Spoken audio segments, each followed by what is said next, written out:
Hello budgeters, welcome to the land of Kakiak. My name is Laurel. Okay, it's payday. We've got to work on our budget, pulling cash, what's debt snowball looking like, some tweaks to my debt repayment plan I've been thinking about. Let's get started. Okay, so feel free to body double in with me if you want, or if you're doing your budgeting, your paycheck budgeting right now too. So I've already just went ahead and pulled the forms I'm going to be needing to use today. My planning sheets from my budget binder. It's actually, I just call it my budget binder. It's my everything binder. Back here, I've got my budget section where I'm just keeping my extra paycheck budget sheets because I just printed a bunch of them out because I'll be using those, twice a month or whatever. I keep my little passwords cheat sheet in the very back, so I always just know to flip to the very back if I need to look up a password for something. And I keep my meal plan stuff in the very back here, so I can, after I finish budgeting, I usually at the same time I follow up by doing my meal plan for the week. Anyways, okay, so I've already pulled out the pages I'm going to use while I'm using them. I like them to be out, and then I will stick them back in. So I got a fresh paycheck budget. We got paid today.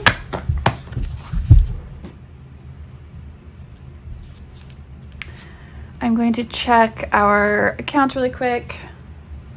So I'm just looking off camera to my computer. So our previous balance, just remember when I did, I'll link it. It's like my first video, but I did my monthly overview. That's kind of trying to get an idea of what I needed to do with each paycheck overall. So I always need to, for my second paycheck, I need to keep a reserve of $900 in there to make sure I can cover, my next paycheck usually. Well, that's how it was last time. So we're gonna do it again for this time. Sometimes I do where I put budgeted things if I don't have my actual number. And then this is like the actual, sometimes you can get your whole budgeted side filled out first and then come back when you get paid and put in your actual numbers. But I'm mostly going to be using actual here. So I didn't really budget ahead for this one. So I had budgeted it to be $900, but just a few extra things came in, like Etsy payouts, and sometimes my husband gets little small reimbursement checks from work and stuff like that. So sometimes it just ends up being a little bit higher, which is, I like to budget ignoring any extra money that's going to come in. That's part of trying to live below our means, and then I'd rather have that extra money in there that I haven't even messed with. So when I get it at the beginning of the next month, I have more to work with to pay towards debt or savings or whatever. And then also it helps give me a little tiny bit of a cushion when unexpected things came up, this week when my cat came in and I had an unexpected cat vet bill of I think it was $182 because I had a little bit of cushion in my checking account because of extra things I kind of just ignored and don't depend on. I was able just to pay that. So that was helpful. Okay, so then he got paycheck 1 for this month, 23, 20, 34. This is just his typical salary.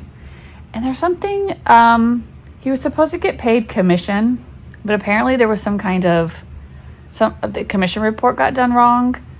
And so we are getting no commission right now on this check. I was really looking forward to seeing that and being able to distribute that to where it needed to go, that extra money I guess they're having to straighten that out. So I don't have it to work with today. I'm assuming this is some kind of work reimbursement. $21.41 or 45 cents, sorry. Okay. And that will total to our total income to work with, $35.76.29. Okay, let's go over.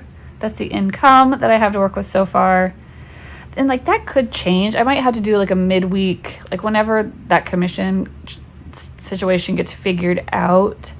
I might have to do a midweek check-in to see when it's in and then distribute it out. So I might do that. I do check our bank account, our online banking every day. It's something I kind of check whenever I sit down at my desk, and whenever I go to check my email and all my little accounts to see if anybody needs me over on the Etsy shop. and stuff like that. If anyone's like commented on Amazon, or if anyone's commented on YouTube, you know, kind of sit down and kind of do those things like in a batch, like check your accounts, check your email, check your bank account, and just make sure everything's looking right, nothing unexpected is happening. So these forms I'm using PS, I know I've shared them before, but I will share them again in the description box. This is just something I took out of, I have a larger planner that I sell with all my like lesson planning pages and stuff in it, but this is part of that planner. I just like took out the budgeting part and to offer it for free. Okay, so let's go over our outgoes. All right, so I will be looking at my hard costs, my bills and payments and auto drafts. Look at my master list. Today's 5/24. I need to be able to cover everything until my next paycheck, which I listed out here, 6/7. So I really need all my, so 5/24 to 6/6. So I'm gonna look on here. So this is where I am in the month.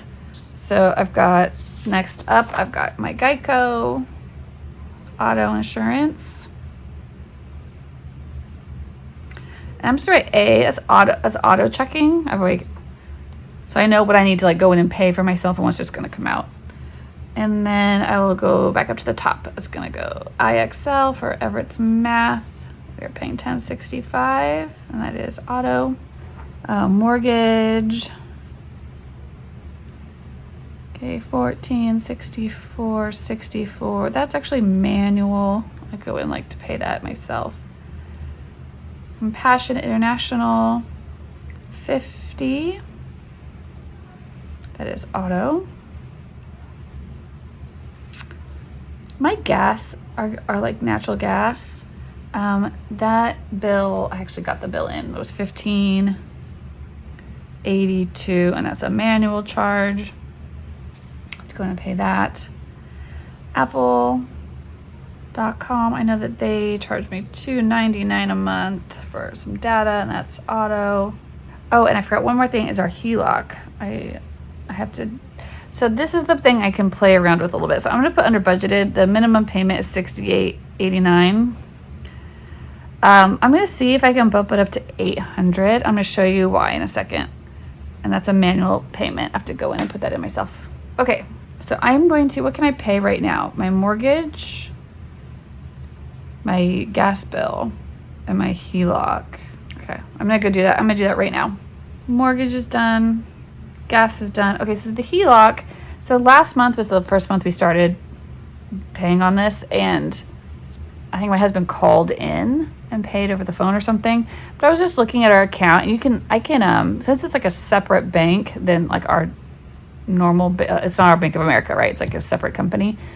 I can connect our checking account to that account, so I can just transfer money from there straight into there. So I went in and did, put in my like routing number and all that kind of stuff, but it's going to take like a couple business days for that to happen. So I'm just gonna give myself a big circle to remind myself, you haven't done that yet. And I'll just have to probably like write on my calendar or something, like check on Wednesday or Thursday and see if that's happened. But yeah, it looks, so minimum payment, and this is what I want to pay. I'm gonna show you a tool that has to do with this, paying our debt down faster and like figuring out how much more can we pay a month, and here at the end of this budgeting session. So stay tuned. I'm gonna show you some loan repayment tools. So that was everything on my hard costs. So let's go to the soft costs, which are going to be our cash envelopes. Let's take a look at the cash envelopes that I have in my wallet. I'll link this one. I've linked it before. I'll link it again. So how did what I budgeted last time work out? So last time I budgeted, $600 for groceries and household items. And that actually worked out for 2 weeks. It actually worked out well. I used it all. I think I went over a little bit. Like yesterday, I went to the grocery store and I used all of my cash, and I had to put like $20 on my debit card. But I think that's because I bought some baskets for the boys' armoire upstairs. They each have an armoire upstairs. They don't have closets in their room. And so I needed just some extra storage things for clothes that they could actually get down and reach, because they're too short to get things off the hangers, you know. And honestly, I'm tired of, like, it takes so much extra time to hang up all those shirts, a lot of like t-shirts and stuff that don't really need to be hung up, and they can just be thrown into a little basket. Anyways, all that to say, I was trying to come up with a more efficient laundry system, and so I spent a bunch of more money, like it was a larger kind of investment for those baskets. I'll link you the baskets I bought. I actually really like them, but I had to buy 3 of those baskets would fit in each one of their armoires, and they came in sets of 2, and I want to say it was close to $80 for a set. So they were like $40 a piece, which is kind of a lot, I know, but I want them to last like for years and years and years and years. And I really liked them. They're like the soft ones. I didn't want hard ones. Yeah, I spent like $240 on baskets. Oh my gosh. Okay, but it's like a one-time purchase. I won't be doing that every 2 weeks. So I think I'm gonna stick with that 600 number. Actually worked fine. I was pretty close on it. And that was not something I planned for, so I could have been more frugal with my groceries to offset, so I didn't go over that $20. Okay, so I need to replenish. So I'm gonna keep that number for household stuff, house and groceries, budgeted. Okay, 600, and I am actually gonna for sure put in 600. Okay. Then the next thing we had was, I think, gas for my car. Yeah, gas. And I wanted 175. And, well, yeah, we're going to put that much back in. That worked out fine. And then fun. Yeah, we did use up all of our fun money. For our fun money, our $50, my husband was home. Working from home one day, and we just went to the whole family. We just went to a nearby farm that served lunch and had lunch, and that was fun. Okay, and then co-pays. The co-pay is $90. It's still fully funded. Nobody went to the doctor, so I'm just gonna leave that. Jesse's work money, or I should say pocket money. I'll say J pocket money, $50. Here, this is getting to where, like, when I'm not sure, I can say what's budgeted, but like what I actually am able to put in, I'm not sure. So at this point, I'm not sure exactly where this is going. So I'm going to I'll work the numbers here in a second. We'll see what can actually go into each one. So budgeted is like your wish list, what you'd like to be able to do. The actual is like, what can you actually do? Okay, so he got his pocket money. Okay. I wanted to start a new, because I had that emergency vet bill, and luckily I had the extra money in my checking account just from like little extra things coming in, kind of like that miscellaneous cushion I like to leave in there. But like I wasn't sure if I was going to have it or not. Like I had to put it on my MasterCard and then come home and check my bank account and run my numbers, and I'm like, okay, I can transfer like $200 over there. So I'd like to fund this up to $200. Keep this at $200 at any given time. We can go have a quick emergency vet bill. So that was something I'd like to do. Okay, and then miscellaneous stuff like this always comes up. Like I feel like it's usually having to do with like gifts or special occasions. Like we have a friend whose daughter's graduating, and I need to go get her a gift. Like we're going to see them tomorrow, so I actually need to get her a gift like today. And if I can't, and I'm like, sometimes I don't have time to shop, or it's like last minute stuff, I will just give them cash. So she may just get like $50 cash from Miss Laurel or something, a nice card. Okay, so that's all I had for right now for my cash envelopes. I do not keep my savings in cash. I just, whatever my sinking funds are, it's like long-term saving stuff, I'm just going to keep adding to my savings account, and I will show you. I have a form for that, but I'm going to show it to you as soon as we finish this, because we're still in the outgo phase. Okay, so this is what I'd like to fund. I'd like to pay a little extra on my HELOC, right, over the minimum. Let's see what we can do. I don't like, I want to get my cash envelopes fully funded before I start adding too much more to the debt, just because when your cash envelopes aren't funded, that's when you end up putting things on credit cards and starting the whole vicious cycle over again of debt. So let's see what I can actually do to fund these.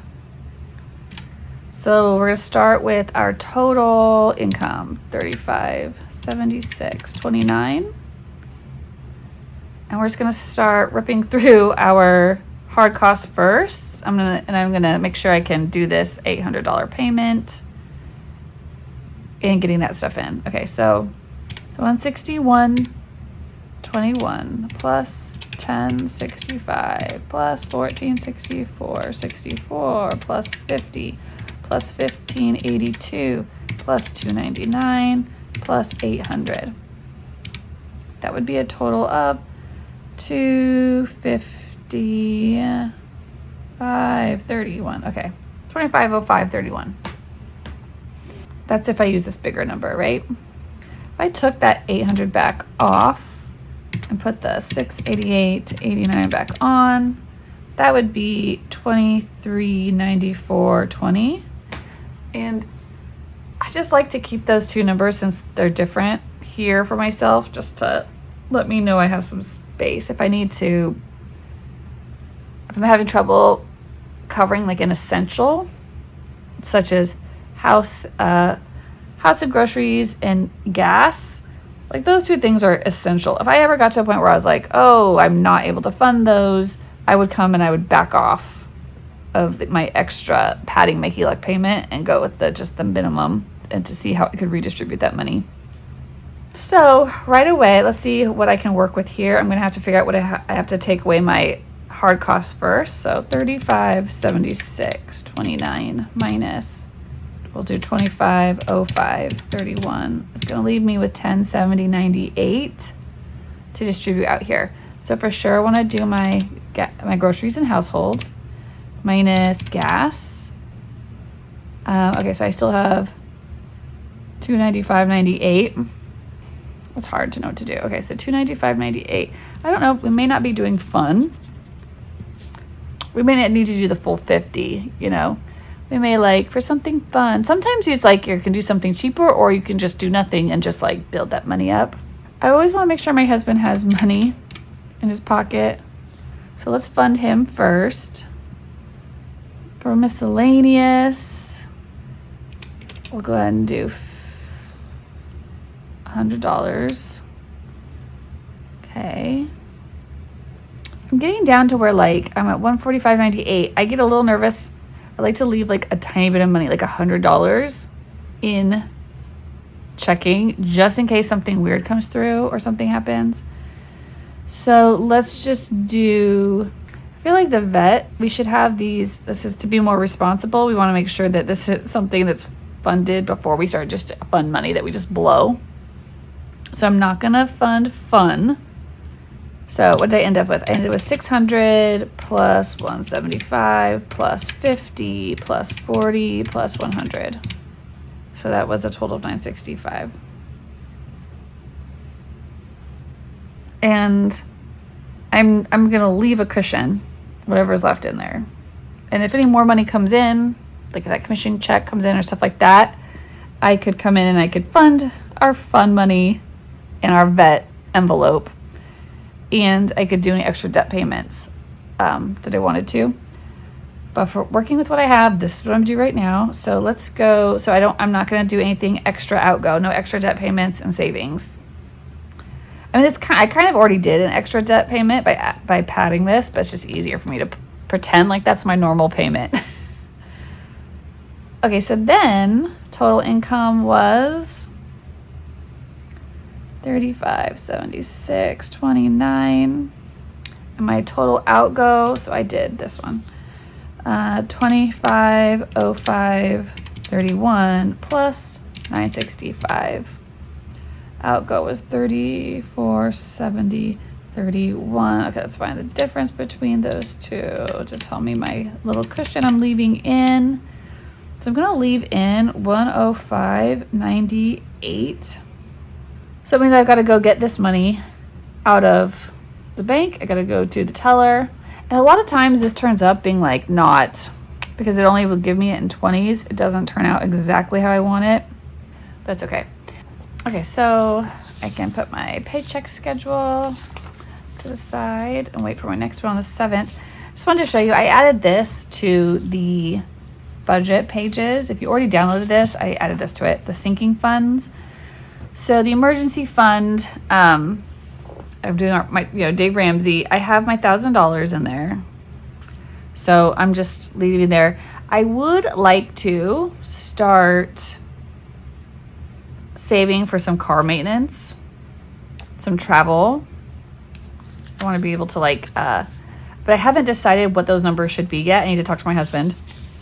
And house maintenance. Oh my gosh, our house always, but living in an old house, like stuff is always breaking and needing to be repaired or repainted, or like something is rotting, some wood is rotting somewhere.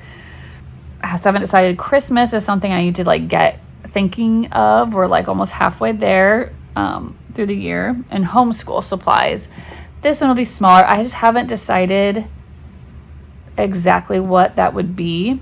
But a lot of these things are things we would be not paying cash for. We'd be things I would be ordering online. So it just makes more sense for me to keep my sinking funds like this in our checking, in our savings. In our savings account, so I can just pay for things digitally. And I don't like to have to pull out all that cash and have it in the house. I just feel like it's, obviously I'm worried about being burgled or the kids getting into it or something. So yeah, I have some sinking fund pages that I've started, but I haven't decided on what number yet to be aiming for. And then I've got my debt snowball. Oh, this is what I was going to show you. Okay. So my debt snowball, right? I've got my minimum payment, my starting balance, and I went ahead and I looked up. So I'm going to pay $800. So with this, the only thing about this is it doesn't account for interest. I should have done payment, new balance, payment. Then you have a new balance, but then you have an interest charge, right? At the end of the month. I might just do payment. I could redo it. Tell me if you think I should redo this page. Should I add the payment, then the interest at the end of the month, interest charge, and then the new balance? Payment, interest, new balance. Or should I just do payment and then check my new balance at the end of the month after my interest is charged, or at the beginning of the next month? What do you think? But what I was looking at is nothing will make you want to pay off your debt faster than looking at how much interest you're paying. So I went and pulled I'll link you to this, a mortgage loan, like an amortization schedule. And I just downloaded it and put in my own numbers. So my loan amount, I put in, our loan amount, $62,510. And then I put our annual interest rate is $10.24. The loan period is 15 years. Number of payments per year, so 12, right, if we're paying monthly. And then the start date of my loan, and then optional extra payments. So what I did is if I wanted to bump that minimum payment of $688.89 as my scheduled payment, if I had an optional extra payment of $111.11 to bump it up to $800. So that alone cut off some payments and quite a bit of interest. So my interest I was going to end up paying, what I was going to end up, my total payback was $120,000. I was basically paying, if I just do just the minimum payment for 15 years, I will pay them back double what I borrowed. And 15 years is a really long time to be paying on something. That made me so furious. I'm this should not be legal. But I've gotten myself into this pickle. Jesse and I have, so here we go. And then I was okay, so if I bumped it up to 800, right, that took off some time and some interest, but not enough, not enough. I wasn't happy. But I was well, what about once a year we get our tax refund? What if we designate that every year in April, we put an extra, let's say $3,000, from our tax refund to that payment? So if we did that, if we upped our payment to $800 a month plus a one-time a year payment of $3,000, that alone, that cut our payments from 180 to start with down to 89 payments. And what is 89 divided by 12? That is, it's like almost 7.5 years. So it cut our time in half that we were paying this off. And it cut our interest that we end up paying down to like 26,000 and some versus 60,000. So it like halved our interest payments as well. So this is still like, 7.4 years. That's still longer than I want to be paying on this. I'm hoping and praying that we can put extra payments on. And that's why he's tries to pick up, little side jobs and stuff.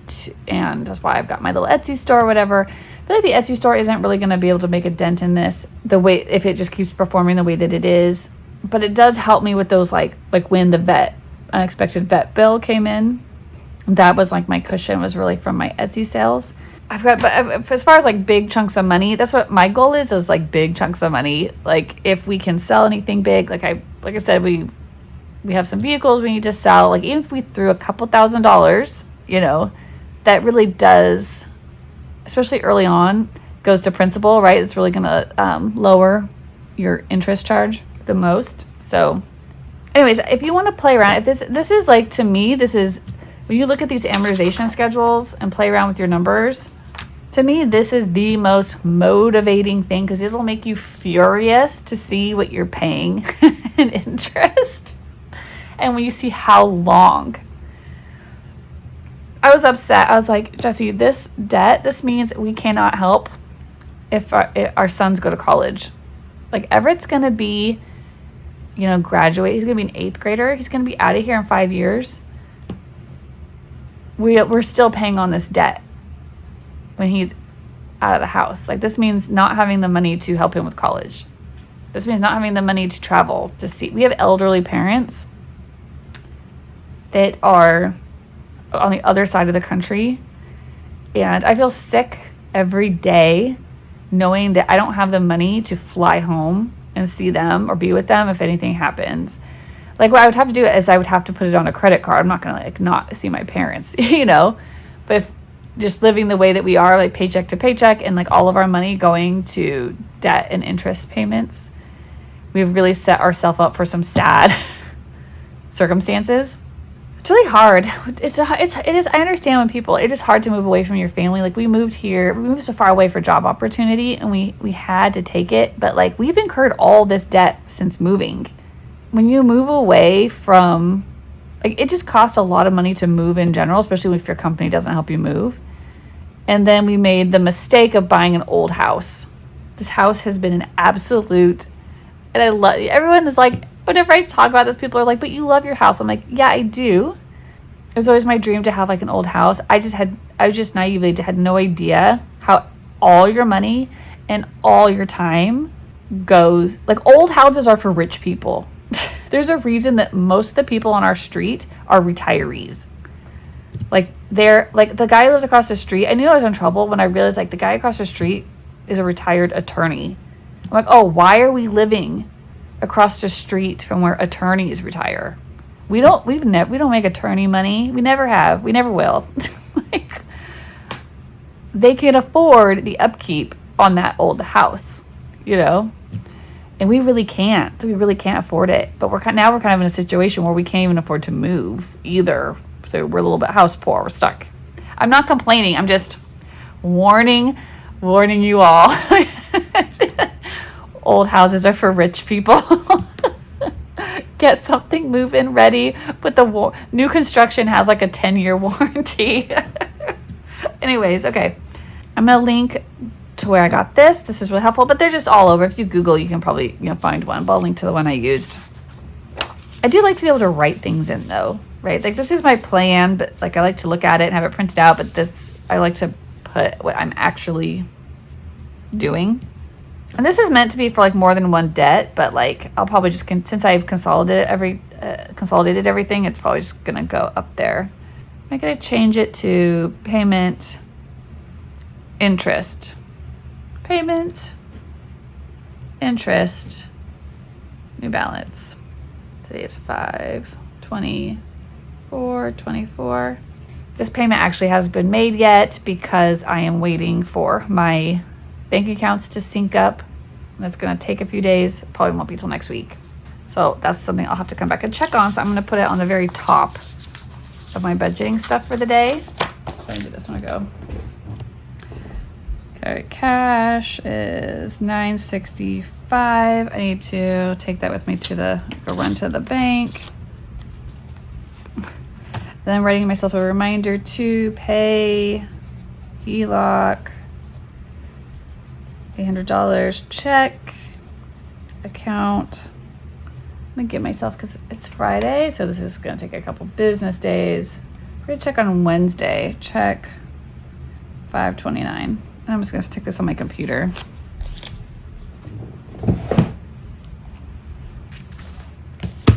Okay, so I was going back into my budget section. And I'm leaving that on top since I need to do it. Okay, we're budgeted. Gotta run to the bank, get my cash. Talk to you soon. Bye.